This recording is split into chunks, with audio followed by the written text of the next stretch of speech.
राजधानी दिल्ली में अवैध हथियारों का बढ़ता चलन एक बार फिर एक परिवार की तबाही की वजह बन गया। दक्षिणी दिल्ली के जंगपुरा स्थित वाल्मीकि मंदिर जेजे कॉलोनी में 27 वर्षीय महिला सुमित की मौत ने कई गंभीर सवाल खड़े कर दिए हैं। जिस बेटे को उसने जन्म दिया था, पाल पोस कर बड़ा किया था, उसी के हाथों चली गोली ने उसकी जान ले ली। यह हादसा सिर्फ एक हादसा नहीं बल्कि राजधानी में फैलते अवैध हथियारों के नेटवर्क की खतरनाक सच्चाई है। मामला थाना हजरत निजामुद्दीन क्षेत्र का है। सोमवार रात करीब 10 बजे के आसपास पीसीआर कॉल मिली कि मूलचंद अस्पताल में एक महिला को गोली लगने के बाद मृत अवस्था में लाया गया है। सूचना मिलते ही पुलिस टीम हॉस्पिटल पहुंची। जांच में मृतका की पहचान 37 वर्षीय सुमित के रूप में हुई, जो पंतनगर जंगपुरा में अपने परिवार के साथ रहती थी। परिवार में उसका पति छोटू, जो दिहाड़ी पर माली का काम करता है, और 3 बच्चे शामिल हैं। सुमित खुद आसपास के घरों में घरेलू सहायिका का काम करके परिवार का पेट पाल रही थी। पुलिस जांच में जो कहानी सामने आई है वो चौंकाने वाली है। मृतका का महज 18 वर्षीय बेटा तरुण अवैध कट्टा लेकर घर पर आया। बताया जा रहा है कि उसने यह हथियार आश्रम इलाके के एक व्यक्ति से खरीदा था। वो अपनी मां को ये देसी कट्टा दिखा रहा था, तभी अचानक ट्रिगर दब गया। गोली सीधे सुमित के सिर पे जा लगी। गोली लगते ही वो जमीन पर गिर पड़ी। अस्पताल ले जाने पर डॉक्टरों ने 37 वर्षीय इस महिला को मृत घोषित कर दिया। घटना के बाद घबराए तरुण ने हथियार पास के नाले में फेंक दिया और वहां से फरार हो गया। पुलिस ने टेक्निकल और स्थानीय सूचना के आधार पर उसे गिरफ्तार कर लिया। उसकी निशानदेही पर कट्टा भी बरामद कर लिया गया है। आरोपी के खिलाफ भारतीय न्याय संहिता धारा 105 और आर्म्स एक्ट के तहत केस दर्ज कर लिया गया है। पुलिस उस शख्स की तलाश कर रही है जिसने यह अवैध हथियार बेचा, लेकिन इस घटना ने कई बड़े और अहम सवाल खड़े कर दिए।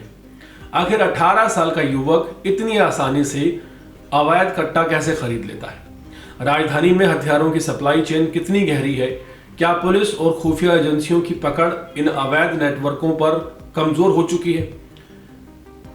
विशेषज्ञों का कहना है कि दिल्ली और आसपास के इलाकों में अवैध हथियारों की उपलब्धता चिंताजनक स्तर तक बढ़ चुकी है।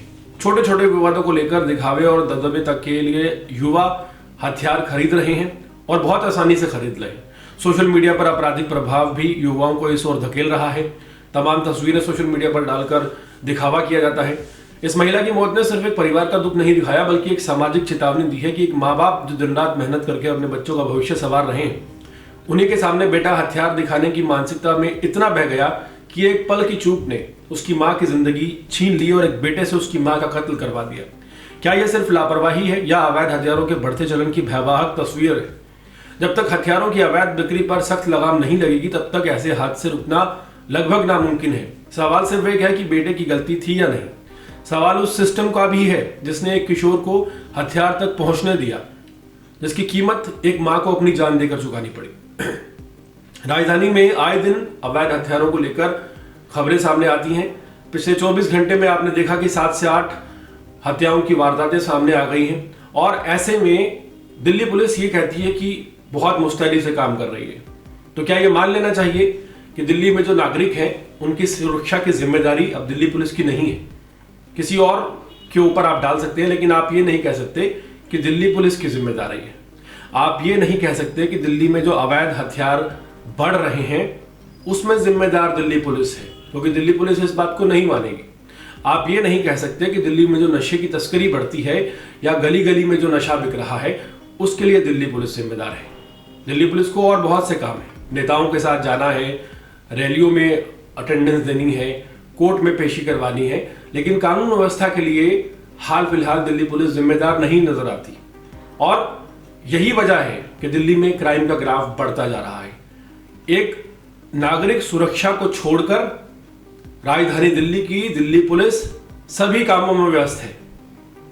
जब किसी की हत्या हो जाती है, किसी की मृत्यु हो जाती है, कोई ऐसा दर्दनाक मामला सामने आता है, तो आप देखेंगे कि हजूम दिल्ली पुलिस के जवानों का वहां नजर आता है। लेकिन क्राइम रोकने के लिए दिल्ली पुलिस का कहीं पे हस्तक्षेप नजर नहीं आ रहा। यह बात बिल्कुल क्लियर है।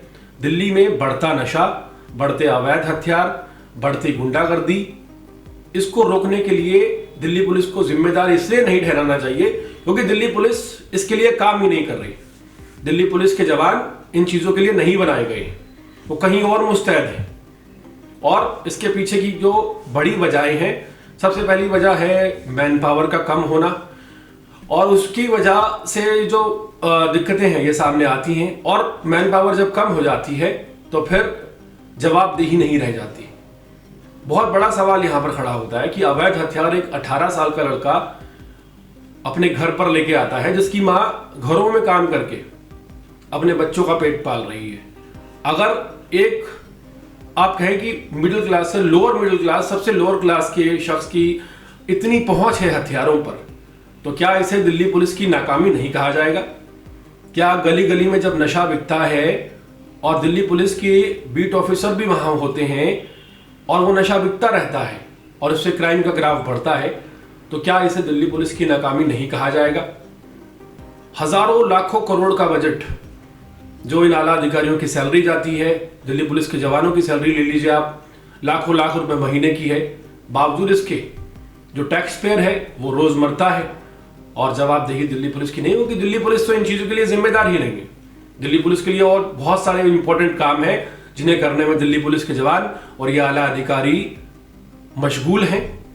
लेकिन अब राजधानी दिल्ली में इस बात में कोई दो राय नहीं है कि नागरिक सुरक्षा की जिम्मेदारी इस पुलिस नाम की एजेंसी की नहीं रह गई। तब सवाल उठता है कि आखिर जिम्मेदारी है किसकी?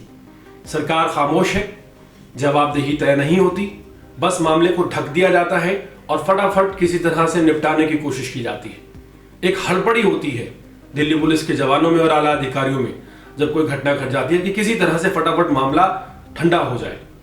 तो मामला ठंडा करने में जो एफर्ट्स दिल्ली पुलिस लगा रही है ये ऐसे लगाती रहेगी, लोग मरते रहेंगे, नशा बिकता रहेगा, अवैध हथियार दिल्ली में आते रहेंगे और ये कहा जाता रहेगा कि दिल्ली पुलिस का काम बहुत सराहनीय है। तो यहां पर सवाल खड़ा होता है कि आखिर दिल्ली में एक आम नागरिक की सुरक्षा की जिम्मेदारी, क्राइम को कम करने की जिम्मेदारी, नशा ना बिकने देने की जिम्मेदारी आखिर किसकी है?